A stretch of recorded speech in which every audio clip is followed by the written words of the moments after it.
മറുപടി ഇത് തന്നെയാണ്. ഞാൻ എവിടെയും പോകുന്നില്ല, എല്ലാവർക്കുമുള്ള മറുപടി ഞാൻ ഫ്രീ ആയിട്ട് വരുമ്പോൾ തരാം. അപ്പോൾ നമുക്കറിയാം എന്തായിരുന്നു സംഭവം, എന്താണ് നടന്നതെന്നുള്ളത്. അത് തന്നെയാണ് വേടൻ ഇവിടെയും പറയുന്നത്. അതായത് ഞാൻ എങ്ങും പോകുന്നില്ല, ഞാൻ ഇവിടെയൊക്കെ തന്നെ ഉണ്ടാവും, എല്ലാവർക്കുമുള്ള മറുപടി ഞാൻ തന്നിട്ടേ പോവുള്ളൂ എന്ന്. അപ്പോൾ ഈ ഒരു വിഷയങ്ങളിലെല്ലാം വേടൻ്റെ സഹോദരനും വേടൻ്റെ കുടുംബവും എല്ലാം ഇപ്പോൾ രംഗത്തേക്ക് വന്നിട്ടുണ്ട്. അതായത് വേടനെ തകർക്കാൻ വേണ്ടിയിട്ട് വലിയ രീതിയിലുള്ള ശ്രമം നടക്കുന്നുണ്ട്. അപ്പോൾ അതേപോലെ തന്നെ വേടൻ ഒരു പരിപാടിക്ക് പോകുമ്പോൾ തന്നെ കേസ് വരും, അല്ലെങ്കിൽ വേടൻ്റെ ജാമ്യ ഹർജി പരിഗണിക്കുന്ന ദിവസം വേണ്ടതിലെ പുതിയ പരാതികൾ വരും.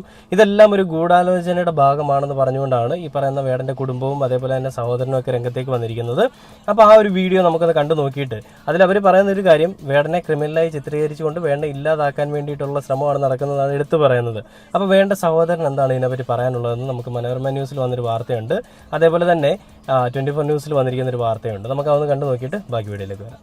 ഒരു കേസിന് പുറകെ മറ്റൊരു കേസ് വരിക മാത്രമല്ല, നമ്മൾ ബെയിലിനെ അപേക്ഷിച്ച ദിവസം തന്നെ അന്ന് രാവിലെ തന്നെ അവർ പുതിയ കേസ് കൊടുക്കുക. അപ്പോൾ ഒന്നിന്